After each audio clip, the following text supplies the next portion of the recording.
MLAs have right because they are part of the system, they are part of the government, and we have to earlier also some respect has been given to all of them. But now with lot of difficulty, with all the pressures only, we are permitted. Though I may be a member, that is different question as a person. But now I speak to the chairman, president, and those people. I wanted to see that our MLAs will be accommodated. I think today I am on the job. But Mr. Tejasvi Surya and others are saying, sir, this is unwanted. I don't know. Let Mr. Tejasvi Surya give their ಜ್ಞಾನ to their party members. Sir, Bharat ಸರ್ಕಾರ ತೈಲ ಬೆಲೆನ 10 ಪ್ರತಿ ಲೀಟರ್ಗೆ 10 ರೂಪಾಯಿ ಇಳಿಸಿದೆ. ಕರ್ನಾಟಕ ಸರ್ಕಾರ ಏನಾದರೂ ಇಳಿಸುತ್ತಾ? ಭಾರತ ಸರ್ಕಾರ ನಮ್ಮನ್ನ ಕೊಲೆ ಮಾಡ್ತಾ ಇದೆ.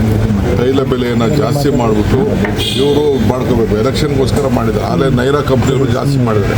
ಇವತ್ತು 3:30 ಗಂಟೆಗೆ ಸುರ್ಜಿವಾಲಾ ಸಾಹೇಬರು ಬರ್ತಾ ಇದ್ದಾರೆ. ನಾನು CM ಸುರ್ಜಿವಾಲಾ ಆ ವಿಚಾರವನ್ನು ರಾಜ್ಯದ ಜನತೆಗೆ ಬೆಳಕನ್ನು ಚೆಲ್ತಾ ಇದ್ದೀವಿ. ರಾಜ್ಯ ಸರ್ಕಾರ ಏನಾದರೂ ಕಡಿಮೆ ಮಾಡುತ್ತಾ ಅಂತ ಆಮೇಲೆ ಮಾತಾಡ್ತಿದ್ದೀವಿ. So center have decreased the cess on the OMCs applicable to the OMC companies, not on the fuel company. That is what I am telling you. Evening we will come and discuss with you. Sir by election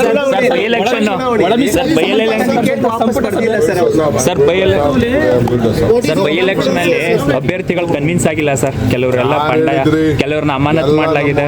ಯಾರು ಅಮಾನತಿನ ಆಸೆ ಏನಾಗ್ತಿಲ್ಲ. Local ಯಾರು ಅರ್ಜಿ ಹಾಕಿರ್ತಾರೆ ಅದನ್ನು automatic ಆಗಿ ಆಗ್ತದೆ. But ನಿನ್ನೆ ನಾನು ಚೀಫ್ ಮಿನಿಸ್ಟರ್ ಎಲ್ಲ ಕೆಲವರು ಮಾತಾಡಿದ್ದೀವಿ. ನಾನು ಅದನ್ನು ಡಿಸ್ಕ್ಲೋಸ್ ಮಾಡೋದು ಬೇಡ.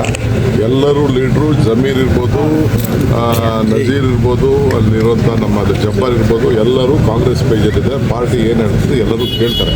ಅದರಲ್ಲಿ ಯಾವ ಥರ ಅನುಮಾನ ಇಲ್ಲ. ಇನ್ಕ್ಲೂಡಿಂಗ್ ಪೈಲ್ವಾನ್ ಇರ್ಬೋದು, ಉಸ್ತಾದ್ ಇರ್ಬೋದು, ಎಲ್ಲರೂ ಕೂಡ ಕೇಳ್ತಾರೆ. ಎಲ್ಲರೂ ನಮ್ಮವರೇ. ಎಲೆಕ್ಷನ್ ಟೈಮಲ್ಲಿ ಕೆಲವು ಡಿಫ್ರೆನ್ಸ್ ಬರ್ತದೆ. ಅವೆಲ್ಲ ನಾವು ಸೆಟ್ರೇಟ್ ಮಾಡಿ. ಅಲ್ಪಸಂಖ್ಯಾತ ಮತಗಳು ವಿಭಜನೆ ಆಗ್ತವೆ? ಯಾವ ಕಾರಣಕ್ಕೂ ವಿಭಜನೆ ಆಗಲ್ಲ. ಅಲ್ಪಸಂಖ್ಯಾತರು ಆಗೋದಿಲ್ಲ, ಬೇರೆ ಜನಾಂಗವನ್ನು ಹಾಕೋದಿಲ್ಲ. ಶಿವಶಂಕರಪ್ಪನವ್ರಿಗಿಂತ ಅತಿ ಹೆಚ್ಚು ಲೀಡ್ನಲ್ಲಿ ನಮ್ಮ ಸಮರ್ಥ ಗೆಲ್ತಾರೆ. ವಿಶ್ವಾಸ ಇದೆ. ಒಳ್ಳೆ ಹುಡುಗ ಇದ್ದಾನೆ. ಅವ್ರು ಸಾಕಿದಂಥ ಮಗ ಬಳಗ ಇದು ದಾವಣಗೆರೆಯವ್ರಿಗೆ ಅಪಾರವಾದಂಥ ಕೊಡುಗೆಯನ್ನು ಇಡೀ ರಾಜ್ಯ ನೋಡೋ ರೀತಿಯಲ್ಲಿ ಆ ಕುಟುಂಬ ಕೊಟ್ಟಿದೆ. ಅದನ್ನು ಸ್ಮರಿಸ್ತಾ ಇದ್ದಾರೆ.